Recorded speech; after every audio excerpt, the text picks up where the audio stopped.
akramakum indallahi atqakum.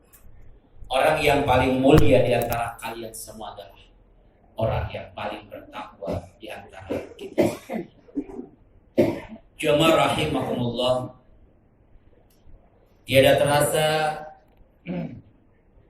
kita semua bangsa Indonesia sedang berada di satu bulan yang penuh catatan emas tentang berdirinya bangsa dan negara ini.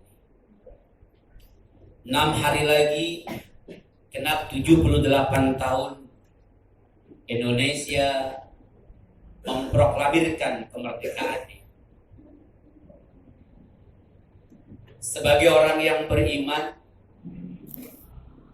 dan mencintai bangsa dan negara ini, maka selayaknya kita mengingat, mengenang kembali apa yang terjadi dalam catatan sejarah kita di tanggal 17 Agustus, di mana di hari itu bangsa Indonesia memproklamirkan kemerdekaannya.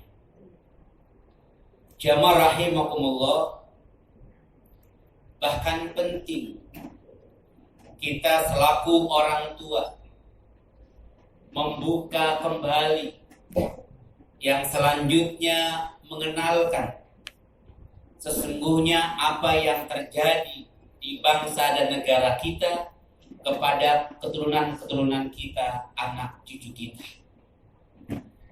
Karena sering terjadi, bahkan sangat masif di negara kita terjadi pergeseran sejarah yang sebenarnya kepada sejarah yang diselewengkan, yang kemudian jauh dari nilai kebenaran. Jamaah rahimakumullah, sama kita tahu bahwa Indonesia merdeka ini Allah pilih di hari dan di bulan yang dimuliakan Allah Subhanahu wa Ta'ala. Anak cucu kita mesti memahami betul bahwa kemerdekaan Republik Indonesia Allah pilih di waktu yang sangat amat mulia, di mana teks itu dibacakan di hari yang mulia, Sayyidul Ayyam, di hari Jumat, dan di bulan yang mulia, yaitu bulan Ramadan.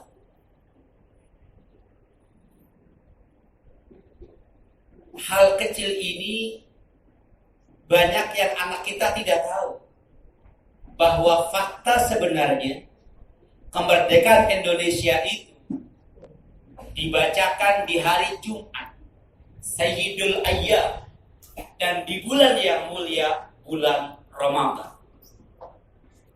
Mereka tahunya tanggal 17, seolah-olah di hari itu tidak ada nilai-nilai yang bersejarah yang terkait dengan perjuangan umat Islam, perjuangan pahlawan kita, dan nilai-nilai keimanan yang terkandung di dalam.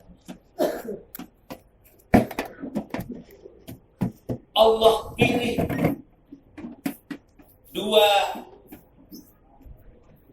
hal yang sangat dimuliakan, Sayyidul Ayyam, Sayyidul Suhur. Satu hari yang dimuliakan dibanding hari lainnya di 7 hari yang ada. Dan di bulan yang Allah muliakan, yang nama bulannya Allah cantumkan dalam Al-Quran,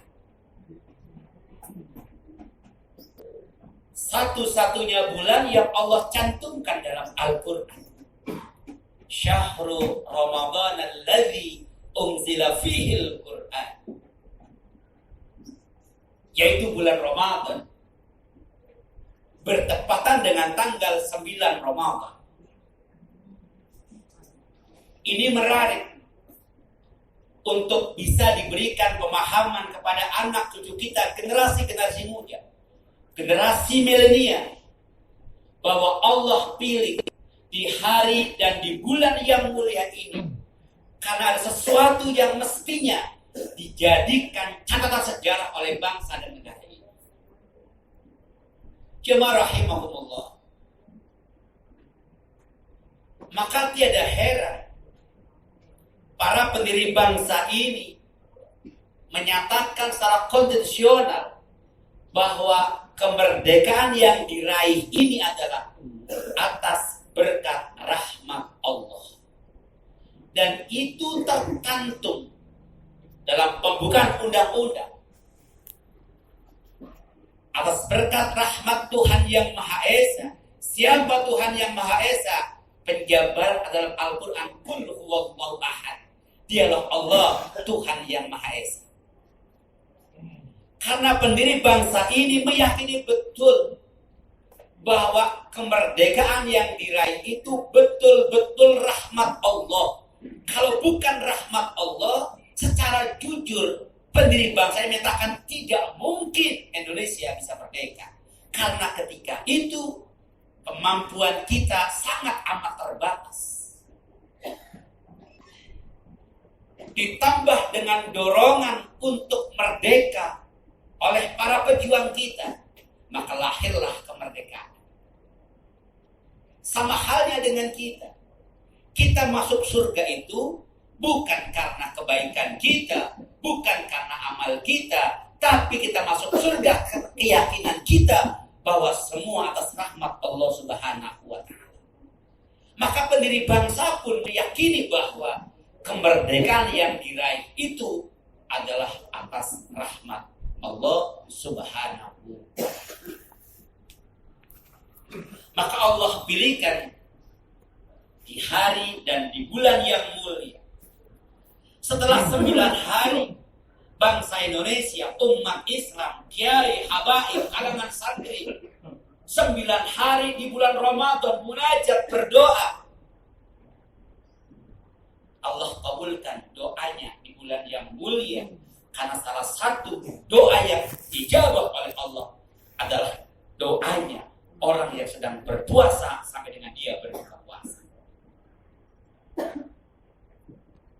Bahkan catatan sejarah bangsa dan negara ini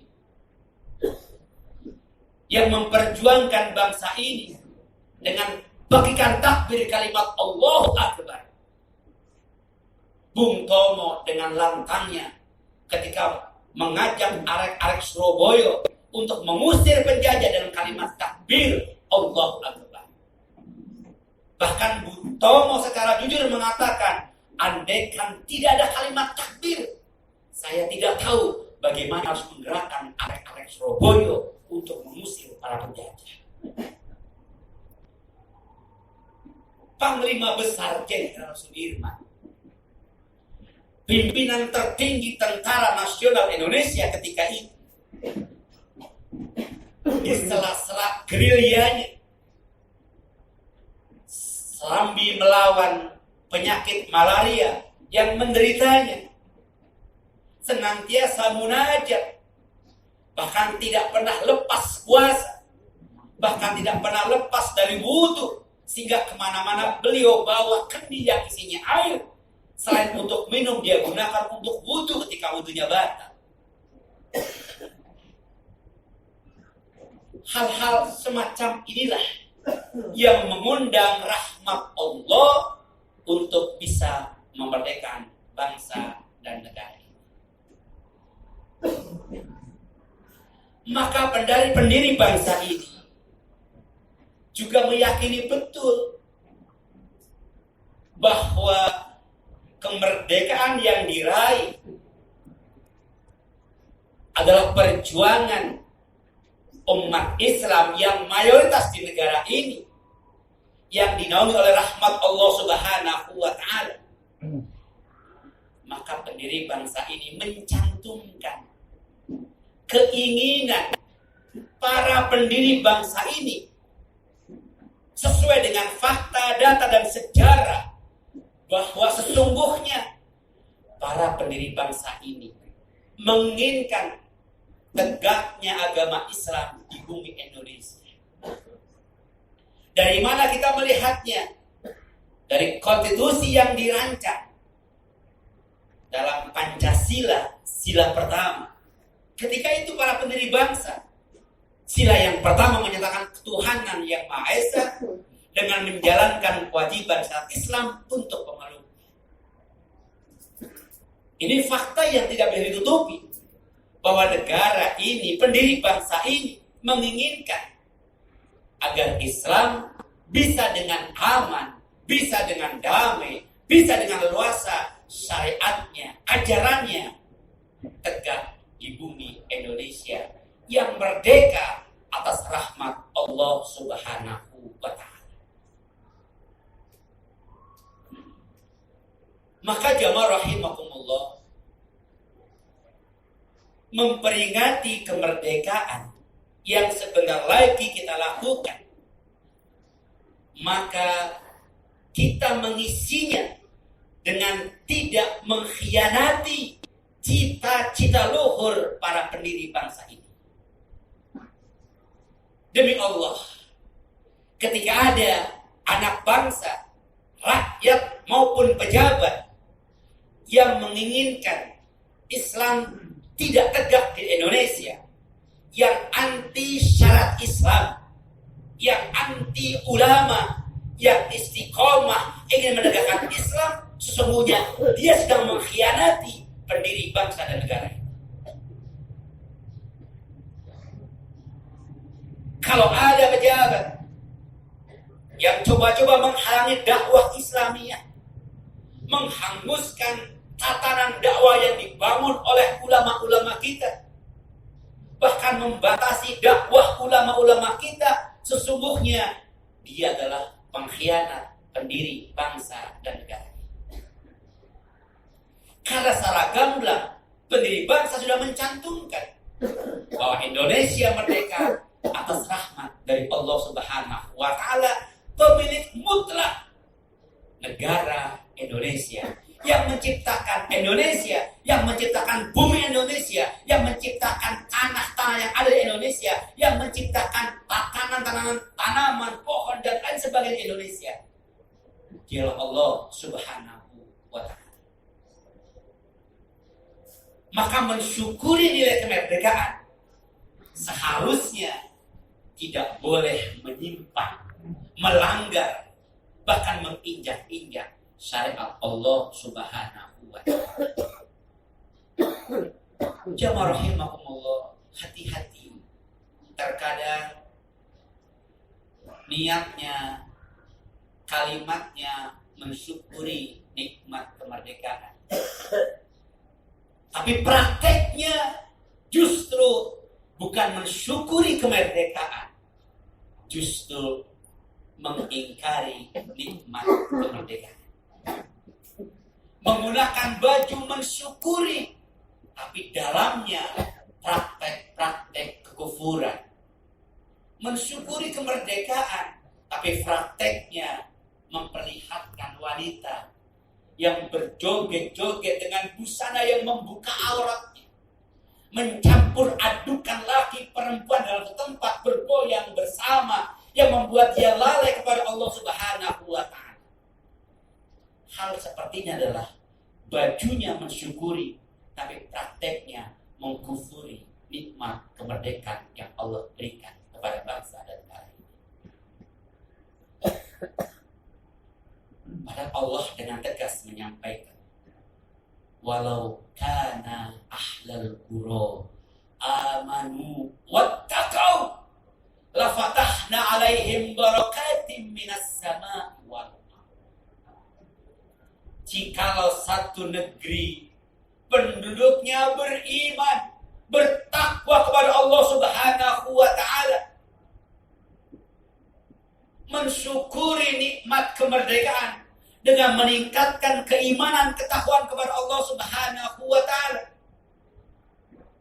mengisi kemerdekaan dengan hal-hal yang Allah sukai, Allah ridhoi, Maka janji Allah, la fatahna, kami akan bukakan, kata Allah, buat penduduk negeri tersebut, barakatim minas sama'i wal ard, keberkahan dari langit dan dari bumi. Tapi sayang, kata Allah, walakin kadzabu, tapi kebanyakan mereka penduduk negerinya mengingkari nikmat-nikmat Allah, mengingkari syariat Allah, mengingkari ajaran Allah, mengingkari agama Allah.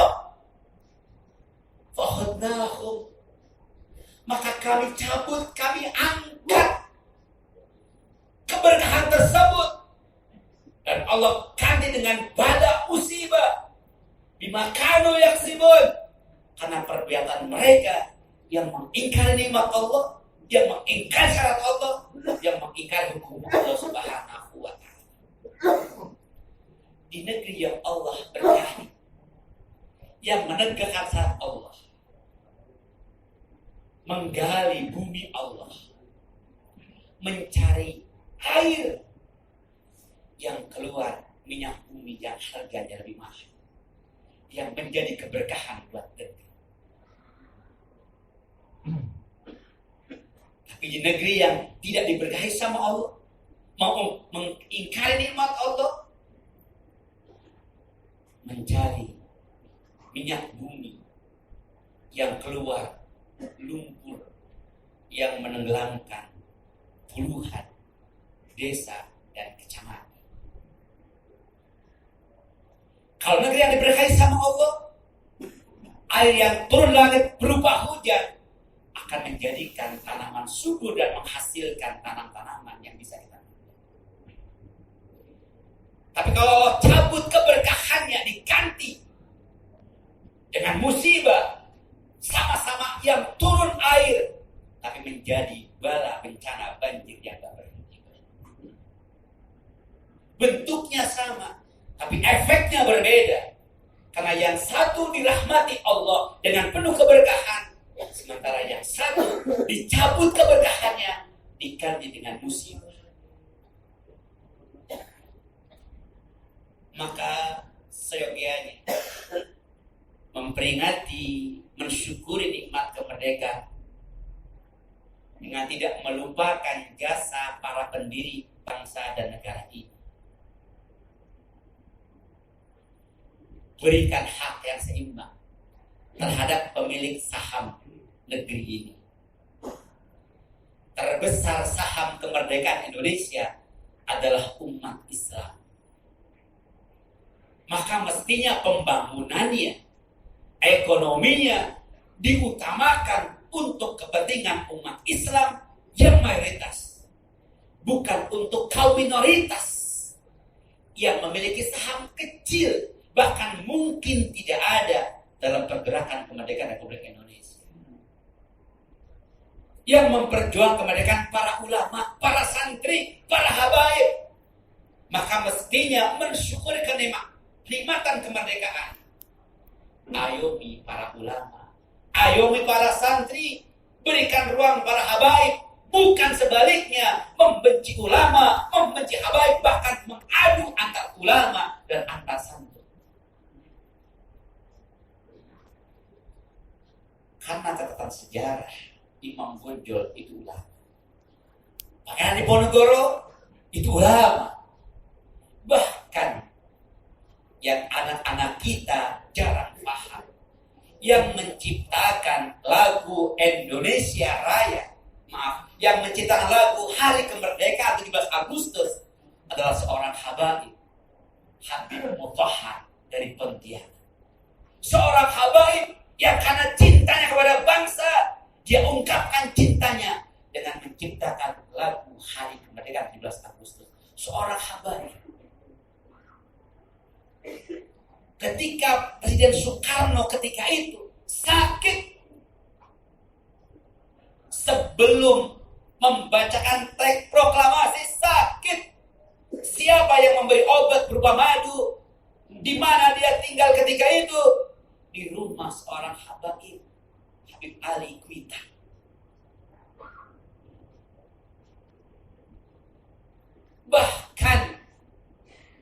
yang memberikan rumahnya untuk dibacakan teks proklamasi, dan kemudian rumahnya dihibahkan untuk negara, adalah keturunan dari Yaman, keluarga Martin ketika itu. Ini fakta sejarah yang nyata, yang benar, yang terkadang diselewengkan. Karena khatib ingin menyampaikan hati-hati. Kalau kita tidak memberikan sejarah yang benar kepada anak-anak kita, maka yang masuk dalam otak dan pikiran anak adalah sejarah yang salah. Sejarah tergantung siapa yang nulis, siapa yang membuatnya. Hari ini akan dibikin oleh sejarah bangsa ini. Tukang rampok, tukang maling harta negara, koruptor akan dianggap sebagai pahlawan. Sementara pahlawan akan di-mindset, dibikin seperti dia seorang pengkhianat bangsa dan negara. Yang mencintai NKRI akan dibikin seperti anti NKRI. Sementara yang merusak NKRI akan dibikin seolah-olah seperti pahlawan. Yang mengorbankan hartanya, jiwanya, raganya untuk bangsa akan dibilang pengkhianat. Sementara yang mengambil harta negara dibawa kabur ke luar negeri akan dianggap sebagai pahlawan. Fakta sejarah yang membunuh ratusan ulama, ribuan santri yang pernah memberontak NKRI, bahkan membunuh jenderal-jenderal secara setahap demi setahap, perlahan akan dibikin oleh sejarah seolah-olah mereka tidak bersalah. Dan yang ketika itu menghabisi pengkhianat bangsa, membungkam komunis ketika itu, membubarkan partai komunis ketika itu, bertahap perlahan akan dianggap bersalah dan melakukan pelanggaran hak asasi manusia. Kalau yang mengenal sejarah yang benar tidak menyampaikan, maka hati-hati. Pada waktunya anak-anak kita akan salah memahami sejarah bangsa dan negara yang kita cintai ini. Momen khutbah Jumat adalah momen yang penting untuk para dai menyampaikan kebenaran yang terjadi di bangsa dan negara yang kita cintai ini. Mudah-mudahan arah bangsa dan negara ini setelah 78 tahun merdeka akan kembali sesuai dengan arah yang dikerjakan oleh pendiri bangsa dan negara ini. Amin ya rabbal alamin. A'udzu billahi minasyaitonir rajim. Bismillahirrahmanirrahim. Wal 'ashri innal insana lafi khusrin illa alladziina aamanu wa 'amilus shalihati wa tawassaw bil haqqi wa tawassaw bis sabr. Barakallahu li wa lakum fil Qur'anil 'azim wa nafa'ana bil hakim. Aqulu qouli hadza fastaghfiruh innahu huwal ghafurur rahim.